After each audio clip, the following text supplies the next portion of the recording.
Pardon. Voilà, j'ai déjà perdu un petit peu de temps, mais j'essaierai d'être le plus court possible. Voilà mes liens d'intérêt. Je remercie également Patrice Mertel d'accepter ce débat avec moi, parce qu'on a déjà débattu d'autres fois sur d'autres sujets, et c'était toujours un plaisir de discuter avec lui. Alors, pourquoi j'ai choisi le sens-ciment dans le mode de fixation des révisions de prothèses du genou? Alors, il y a pour moi 4 principes qui sont fondamentaux. C'est que d'abord, il faut restaurer l'axe mécanique du membre inférieur. Il n'est pas question de faire du cinématique ou du natif. Je pense que l'axe mécanique est fondamental. Il faut s'appuyer sur un ancrage osseux solide à distance. Il faut augmenter la surface de contact os-implant et choisir un revêtement de qualité pour avoir une bonne fixation. Et puis, il faut faire le choix judicieux de la contrainte. Et je pense que Dominique nous a très bien expliqué, très clairement en tout cas, ces principes de choix de la contrainte. Et je pense que c'est des choses qu'il faut au quotidien utiliser. Alors pour moi, dans le sens-ciment, il y a un truc qui est fondamental, si on fait de la révision importante, c'est les quilles. Et la quille, c'est vraiment la clé de voûte de la chirurgie de révision sens-ciment, puisqu'elles auront 4 actions essentielles. D'abord, elles vont permettre un alignement frontal et sagittal. Ensuite, elles permettent une fixation dans une zone métaphysodiaphysaire en principe saine. Elles vont augmenter de façon significative cette surface de contact dont je vous parlais. Et puis, elles permettent également l'utilisation de prothèses plus contraintes si vous en avez besoin. Alors, on va partir un petit peu dans les détails.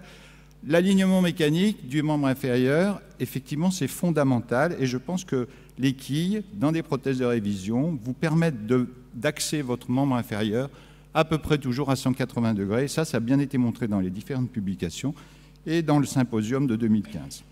Mais c'est également important dans le plan sagittal, parce que le plan sagittal, il est à prendre en considération, et cette quille vous permet toujours d'avoir une coupe à 90 degrés dans le plan sagittal. Autre chose importante, c'est rechercher un ancrage osseux solide, soit en zone métaphysaire, soit en métaphysodiaphysaire. 2 choses sur cette radio, à gauche, vous voyez qu'il existe d'une part une ostéolyse importante au niveau du fémur, une ostéolyse au niveau du tibia, c'est une vieille PCA qui a plus de 15 ans de recul, et puis une fracture de fatigue au niveau du tibia. Et vous voyez sur le scanner, parce qu'il est fondamental d'avoir des scanners dans les reprises, vous voyez sur le scanner l'évaluation exacte de ces pertes osseuses.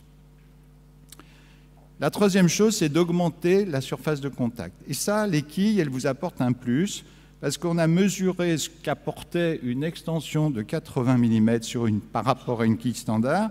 Et vous allez voir que l'augmentation est tout à fait significative, parce que simplement, si vous rajoutez 80 mm de quille, vous avez, en fonction de la taille de l'implant que vous utilisez, 30 à 40% d'augmentation de la surface de contact.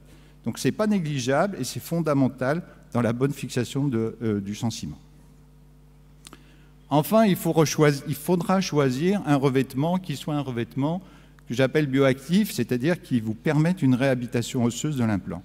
Donc il y a une valeur ajoutée évidente du double revêtement avec une couche de plasma, une couche d'hydroxyapatite, qui accélère l'intégration osseuse, diminue les micro-mouvements et améliore la fixation. Vous voyez cette série de 1000 patients qui est dans chirurgie primaire, la fixation avec l'hydroxyapatite sans ciment fonctionne très bien.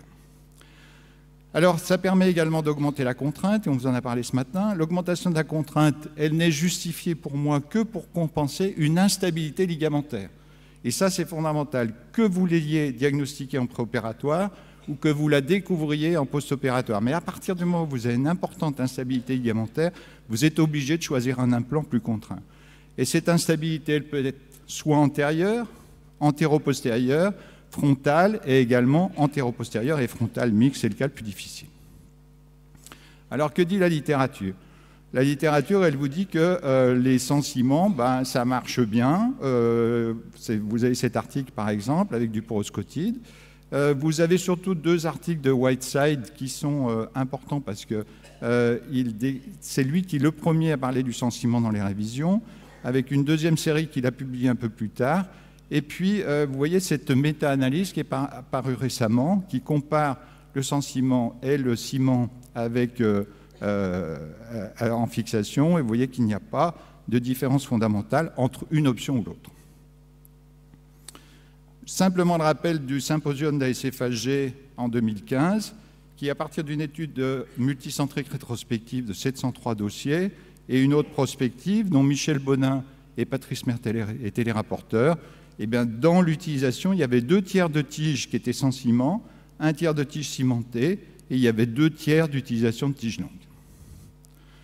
Donc, en conclusion, je dirais simplement que la fixation pour moi sans ciment dans les reprises de prothèse du genou, elle est possible, comme dans les reprises de prothèse totale de hanche. Les tiges d'extension sont hautement recommandées, mais le sans ciment actuellement, ce n'est pas le standard international et l'évidence-based médecine n'a pas permis de clore ce débat. Donc je passe la parole maintenant à Patrice Mertel pour la deuxième partie du débat.